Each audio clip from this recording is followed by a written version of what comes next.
luengas de todas y todos, y son luengas que tienen una milenta d'años de historia.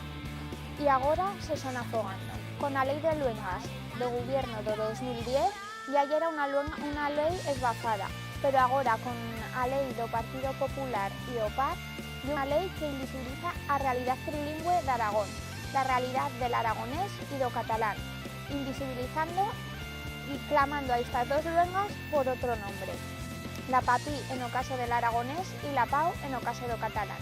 Dende Puyalón de Cuchas y os pueblos deciden, iremos a Europa para extender estas dos luengas y a realidad trilingüe de Aragón, alzando a nuestra voz y pidiendo y obligando al gobierno de Aragón a extender y a mostrar en la enseñanza pública estas dos luengas.